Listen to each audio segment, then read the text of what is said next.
today's show, elementary school students learn to dance. Sumter Today starts now. Presented by the Sumter Opera House, USC Sumter, and Colonial Healthcare. USC Sumter to me is the right choice for somebody looking to make a big move in their life, but maybe doesn't have the opportunity to go anywhere in the world. It's a small campus, but the classes are small, and I think that's better, so you can be more focused. The classes are hard enough to where I'm definitely learning new stuff, but easy enough for me to keep up with. So I know that whenever I get to those higher level classes that I know I'm not going to be lost, and I'll definitely be prepared for those classes. Welcome to Sumter Today. I'm Kayla Robbins. For today's show, we're heading over to Kingsbury Elementary School, where they had an artist in residence there for the week. Jennifer Reimer from Miss Libby's School of Dance and Gymnastics spent some time teaching kids how to dance the Shag Step. The program is funded in part by the South Carolina Arts Commission, which receives support from the National Endowment for the Arts. Before we go, let's hear our trivia question for the day. Stay tuned at the end for the answer. How many steps are there in the basic shag? Is there A, 6, B, 9, C, 14, or D, 8? My name is Jennifer Reimer, and I'm the Artistic Director at Miss Libby's School of Dance. And I have been the artist in residency this whole week here at Kingsbury Elementary to teach some of the kids about some new dance styles that they have never heard of before. You remember how we were doing our heel clicks together? Yes. So every time we put our foot down, we're going to put our heel forward. Tap front, step back, tap back, step front.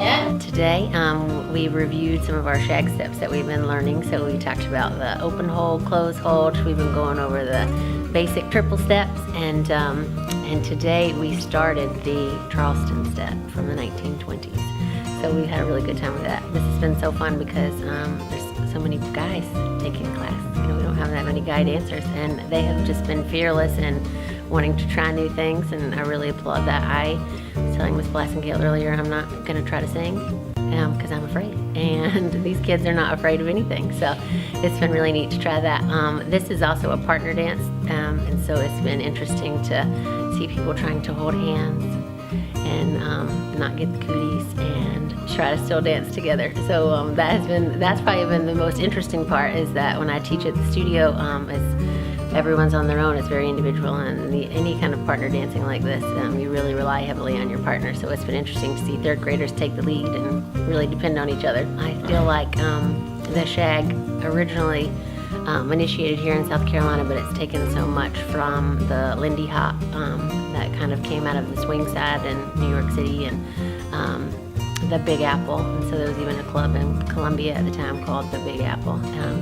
And so they kind of took it from the north and into the south and made it their own. It's got really famous in the pavilions over by the beach, and people really kind of latched onto that, and we've really smoothed it out some and made it its own style. So I think so much of it has come from the jitterbug, and they were referred to as jitterbugs instead. So it was kind of neat to see just how the different dance styles mesh together when you go from things like Lindy Hop, swing dancing, and then here to the South when we're working it into our own kind of culture. Today was an artist in residency for our third graders.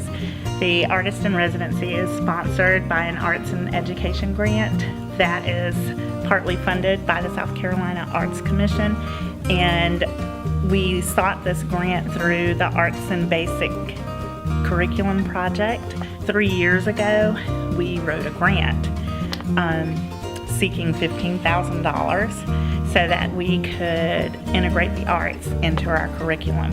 We want to develop a partnership between the arts and the regular classroom, and so that it can be a way that the students will remember and cement things more.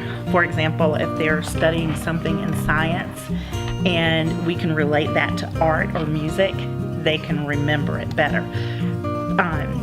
Looking at South Carolina history, when they look at the different regions of South Carolina, they can do tableaus, which they use their bodies to show different parts of the state, and that helps them cement, oh, that's this part of South Carolina, that's this part of South Carolina. I've been teaching folk dancing to my older students, my 5th and 4th graders, and I really expected them to not enjoy it at all. But if I skip it, they're going to ask about it. So that has been something that has been really a great experience for them. Welcome back. Ready for the answer? It was D. The swing of the South originated around Myrtle Beach in the 40s, and while there are potentially unlimited amount of steps, the basic movement has 8 steps, 2 triple steps and a rock step.